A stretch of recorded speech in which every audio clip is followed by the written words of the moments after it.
Hi friends, ఈ పూసల chain చూసారు కదా.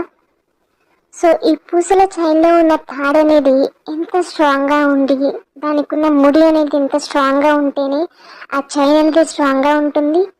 దట్ అది చూడడానికి కూడా అందంగా ఉంటుంది. అది వేరే వాళ్ళకి యూజ్ అవుతుంది. సో చైన్కి అనేది వాల్యూ అప్పుడే ఉంటుంది కదా. అదే చైన్ అనేది ఆ తాడు అనేది తెగిపోయి పూసలు అనేది కింద పడిపోయిన పూసలకి వాల్యూ ఉండదు, తెగిపోయి ఉన్న ఆ తాడికి కూడా వాల్యూ ఉండదు. నిజమే కదా.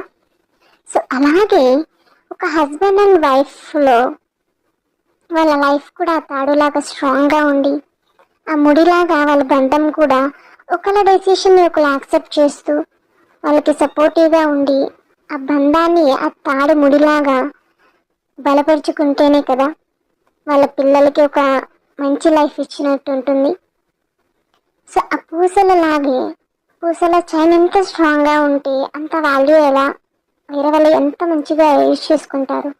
సో అలాగే ఒక హస్బెండ్ అండ్ వైఫ్లో ఉన్న ఒక బాండింగ్ అనేది గట్టిగా ఉంటేనే వాళ్ళ పిల్లలకి వాల్యూ ఉంటుంది, వాళ్ళ లైఫ్కి కూడా వాల్యూ ఉంటుంది. నిజమే కదా. Thank you friends for watching. Please do subscribe and share to my channel.